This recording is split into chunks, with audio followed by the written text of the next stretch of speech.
تعزیے نکالے جاتے ہیں، گھوڑے، اور یہ حضرت حسین کا ذوالجناح بھی نہیں ہے، گھوڑوں کے نیچے سے گزرا جاتا ہے، معاذ اللہ، زنجیر زنی ہوتی ہے۔ محرم کے مہینے میں تو ہتھیار ویسے ہی چلانا کافروں کے خلاف بھی حرام ہے کیونکہ حرمت والا مہینہ ہے، اور حضرت حسین کے خلاف ان کی سنت پہ پھر عمل ہو رہا ہے، اور کسی یزید کو پکڑ کے ذبح کرنے کی بجائے اپنے آپ کو مارا جا رہا ہوتا ہے،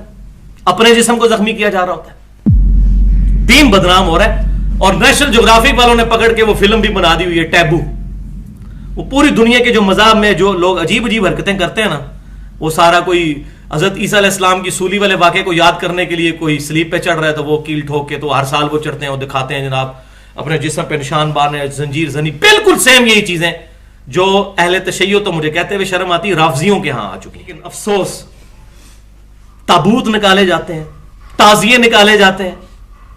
گھوڑے، اور یہ حضرت حسین کا ذوالجناح بھی نہیں ہے، گھوڑوں کے نیچے سے گزرا جاتا ہے، معاذ اللہ،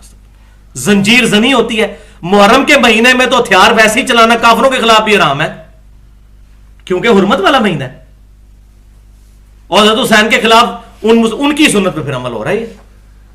اور کسی یزید کو پکڑ کے ذبح کرنے کی بجائے اپنے آپ کو مارا جا رہا ہوتا ہے، اپنے جسم کو زخمی کیا جا رہا ہوتا ہے، دین بدنام ہو رہا ہے۔ اور نیشنل جغرافک والوں نے پکڑ کے وہ فلم بھی بنا دی ہوئی ہے ٹیبو، وہ پوری دنیا کے جو مذاہب میں جو لوگ عجیب عجیب حرکتیں کرتے ہیں نا، وہ سارا کوئی حضرت عیسیٰ علیہ السلام کی سولی والے واقعے کو یاد کرنے کے لیے کوئی سلیپ پہ چڑھ رہا ہے تو وہ کیل ٹھوک کے، تو ہر سال وہ چڑھتے ہیں، وہ دکھاتے ہیں جناب اپنے جسم پہ نشان باندھے، زنجیر زنی، بالکل سیم یہی چیزیں جو اہل تشیع تو مجھے کہتے ہوئے شرم آتی رافضیوں کے ہاں آ چکی ہیں۔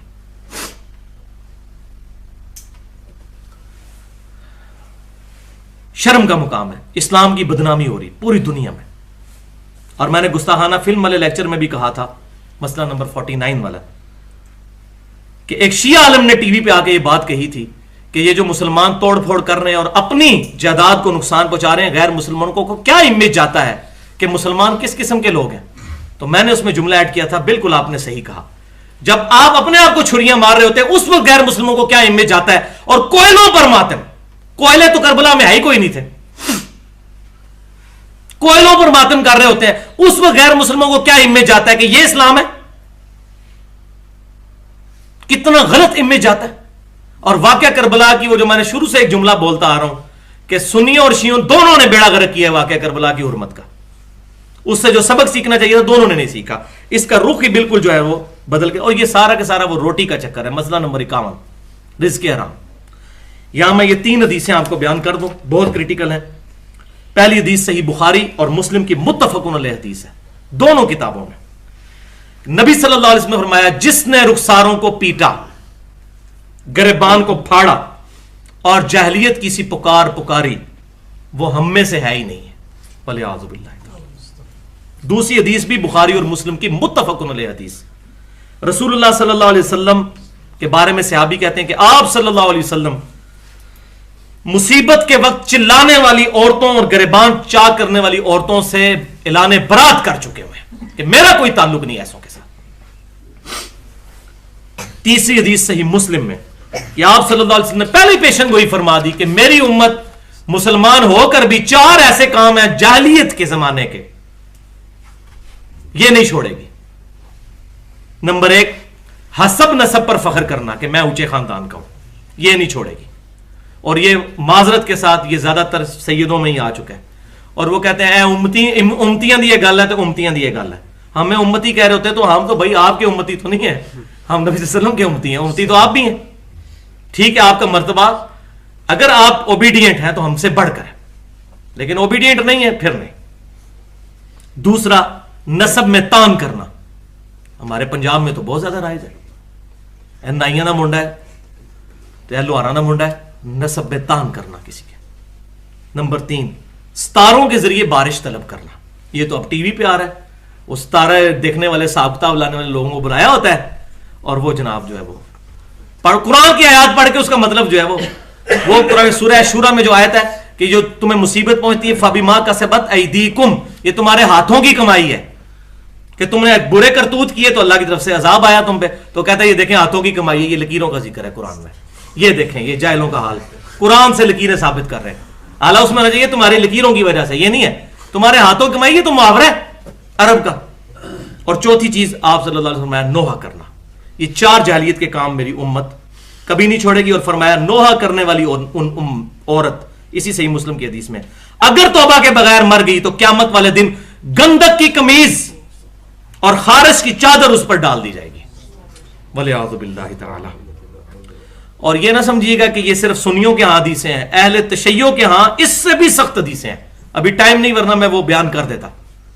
وہاں تو تقریباً یہ ماتم اور یہ تمام کرنا کفر کے قریب ہے. اہل سنت کی سے زیادہ سخت حدیثیں اہل تشیع کے ہاں ملتی ہیں ماتم اور ان چیزوں کے خلاف. لیکن مسئلہ وہی ہے کہ سنی 95% بخاری اور مسلم کے طریقے پہ نماز نہیں پڑھ رہے, سوائے چند بچارے اہل حدیثوں کے 95% نہیں پڑھ رہے. تو کیونکہ بخاری مسلم پڑھی نہیں ہوئی انہوں نے. اسی طریقے سے اہل تشیع کے ہاں بھی انہوں نے اپنی کتابیں پڑھی کوئی نہیں ہوئی ہے. یہ تو ایران کی ریولوشن کے بعد آپ کچھ ترجمے کتابوں کے ہونے شروع ہوئے, ورنہ تو ان میں تو زیادہ یہ جو بات مشہور ہے کہ قرآن حدیث ڈائریکٹ نہ پڑھو گمراہ ہو جاؤ گے. اہل تشیع کے ہاں تو قرآن پڑھنے کی اجازت ہی نہیں ہے ترجمے کے ساتھ. اس طرح بین کیا ہے مولوی نے قرآن کو,